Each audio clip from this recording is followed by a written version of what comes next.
السلام عليكم ورحمة الله وبركاته، اخواتي وحبايبي عاملين ايه؟ يا رب ان شاء الله تكونوا بخير وتكونوا في احسن حال دايما يا رب. النهارده هعمل معاكم سجق العربيات، ما شاء الله شايفين الجمال. هنعمل سجق العربيات بطريقة جميلة جدا، طعمه حلو قوي وريحته ما شاء الله، يعني ملت الشقة كده حاجة من الاخر. ان شاء الله تجربوها وتعجبكم. بس طبعا بطلب من كل اخواتي ومن كل حبايبي ما تنسوش اللايك، وبرضه اتمنى تسمعوا جزء حلو كده من الفيديو، بلاش الدقيقة والدقيقتين اللي بيوقع لي الفيديو ده، لانه والله بتعب فعلا في الفيديو جامد. فأتمنى كده تشجعوني، وطبعًا أتمنى من كل اخواتي اللي لسه أول مرة يدخلوا عندي القناة، أتمنى كده يشرفوني وينوروني بالإشراقات بتاعتكم وتفعيل زر الجرس. يالّا كده نشوف عملنا إيه ونصلي على النبي صلى الله عليه وسلم، بسم الله كده ونبدأ الوصفة بتاعتنا.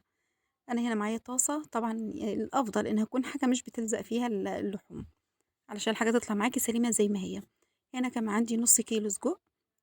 طبعًا أنا السجق أنا مش باشتريه من عند أي حد، لازمًا تكوني بتجيبيه من عند حد أنتِ واثقة فيه. يعني إزاي بالذات الحاجات اللي هي المفرومة أو اللحوم اللي زي كده، أنا مش باحب أجيبها من أي حد كده وخلاص. فطبعًا كان في حد ثقة يعني فجبتها منه. هنا طبعًا كنت حاطاها في الفريزر خرّجتها ما لحقتش تفُك يعني معايا. حطيتها بقى الطاسة بتكون سخنة، باحط معلقة واحدة بس زيت، النار بتكون عالية في الأول، لحد كده بس ما تاخد معايا لون عشان ما تنزّلش المَيّة بتاعتها. هي طبعًا السجق طبعًا يعني أكتر سجق إن هو بينزّل نسبة دهون كتير. في أنواع طبعًا مش هتلاقي نزّلت دهون خالص، فممكن تزوّدي بقى يعني في الآخر وأنتِ بتكمّلي الوصفة، تزوّدي كمان معلقة زيت أو 2، يعني هتشوفي الأول يعني نزّلت دهون معاكِ والّا لأ. هنا بقى باحاول أسلّكهم كده لإنهم كلّهم كانوا مربوطين يعني كلّهم مع بعض كده، فباحاول أخلّي كل صباع لوحده. في الآخر بقى لو أنتِ حابة تقطّعيه هتقطّعيه في الآخر، ما تقطّعيهوش دلوقتي خالص عشان ما يفُكش معاكِ. كده شكله أهو كل صباع لوحده، يعني يعني بافكهم كده من الرابطة بتاعتهم، باخلّي كل صباع لوحده. في الوقت ده كان النار عالية معايا، بس بعد بقى ما باحط بقية المكونات بتاعتي باهدّي النار بقى أخلّيها متوسطة. أنا دلوقتي كده بافُكه أهوّة، بس هو خَد لون. كده هنكمّل بقى الوصفة بتاعتنا. ممكن بقى تخرّجي السجق تحطيه في طبق وتكمّلي الوصفة بتاعتِك وبعدين ترجّعي السجق، وممكن تعملي زي ما أنا ما عملت كده. أنا الطاسة ديّة لإنها عريضة شوية، الجنبين اللي على الحروف دول مش بييجوا على النار، فهابعد السجق شوية بعيد واحط بقية المكونات بتاعتي. طبعًا في سجق بيتباع في العربيات يا ريت ما تجيبوش منه لأن هو أصلًا بصراحة ما لوش أي لازمة.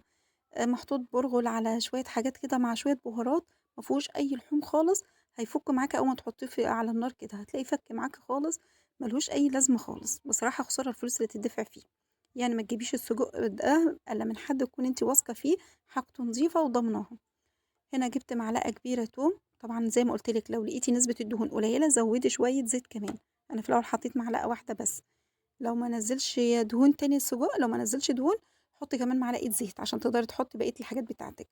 حطيت هنا معلقة توم، يا دوب بس كده التوم بدأ ريحته كده تظهر معايا، مش عايزاه يلوِّن أوي يعني، يعني يكون داخل كده على اللون الأصفر كده شوية. حطيت كده كنت مقطّعة حوالي 4 حبّات طماطم، هو التوم كانوا حوالي 4 فصوص برضه دقّيتهم وحطيتهم. حطيت 4 حبّات طماطم، قلّبتهم كده شوية وبعد كده حطيت معلقة كبيرة صلصة. هنا رشيت بقى شوية فلفل أسود حوالي نُص معلقة صغيرة، معلقة صغيرة بابريكا، معلقة صغيرة كزبرة. بس مش هاحط بهارات ولا ملح ولا حاجة تانية أكتر من كده، السجق مملّح وكل حاجة فيه مضبوطة، بس أنا بادوقه في الآخر لو لقيته محتاج ملح هاحط له. هو فعلًا كان محتاج ملح، دُقته بعد شوية كده لقيته فعلًا محتاج ملح. كده باقلّبه بقى لحد الطماطم ما تستوي معايا، هاحط بقى السجق هاقلّب السجق كلّه كده في قلب بعضه بقى. هو كده السجق لإن أنا جايباه زي ما قُلت لكم من عند حد واثقة منه، السجق ماسك نَفْسه. التاني لأ، اللي بييجي من العربيات لأ، ده أنتِ لو قلّبتيه شوية كده هتلاقيه فَك كلّه من بعضه. فخسارة والله الفلوس اللي بتدّفع في الحاجات اللي زي دي. هنا حطيت بقى شوية ملح لمّا لقيته ناقص ملح. كان عندي بقى فلفل أحمر وفلفل أصفر وفلفل أخضر، قطّعت كده من كل حاجة يعني أخدت حوالي نُص واحدة كده أو أقل من نُص واحدة، قطّعتها من الأحمر والأصفر، والأخضر ده كان شطة. الفلفل بقى براحتك، حابة تكتّري حابة تقلّلي براحتك خالص بقى، والشطة لو مش حابة شطة ما تحطّيش شطة. في الوقت ده بقى لو حابة تقطّعي قطع صغيّرة هتقطّعيه. خلاص بقى هو كده استوى مش هيفُك معاكِ لو قطّعتيه. طبعًا أنا حبيت أخلّيه زي ما هو، أصابع كده سليمة زي ما هو.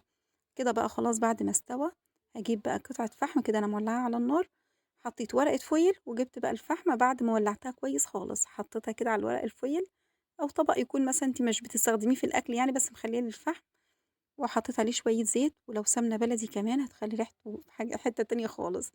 حطيته كده وغطيته لحد الفحم كله كده ما البخار بتاع الفحم كده جه في قلب السجق. ما شاء الله الريحة في الوقت ده كانت عاملة إزاي في الشقة، جميل جدًا، ريحته حلوة أوي وطعمه جميل جدًا. أنا بقى بعد ما حطيته أنا حطيت هنا معاه شوية طحينة، كان في حد من الأولاد عايز ياكل معاه طحينة وجبت مخلل والعيش بقى الطري ده. حابة تجيبي بقى عيش فينو براحتك خالص، حابة تقدّميه مع رز مع مكرونة، زي ما بتحبي هتقدّميه وهتاكليه براحتك خالص. الأكل ده أذواق وكل واحدة بتحب تاكل حاجة بطريقة معينة. ما شاء الله هو مستوي وجميل جدًا. أنا هنا كان عندي عشان كان عندي عيش طري فما جبتش فينو. ولو كنت حابة أعمله فينو كنت هاعمل بصراحة الفينو في البيت، لإن الفينو بتاع المخابز دلوقتي ما لهوش أي لازمة، قليل خالص وما فيهوش أي بركة أصلًا، فكنت هاعمله في البيت، فما كانش في وقت بقى، فكان عندي عيش طري بقى خرّجته وخلاص وعملت بيه. ما شاء الله الطعم حلو أوي جميل كده يعني ما شاء الله حاجة حلوة إنِّك تعمليها في بيتِك. يا رب إن شاء الله يكون الفيديو عجبكم، وزي ما قُلت لكم ما تنسوش اللايك، بألف هنا وشفا ومع ألف سلامة، السلام عليكم.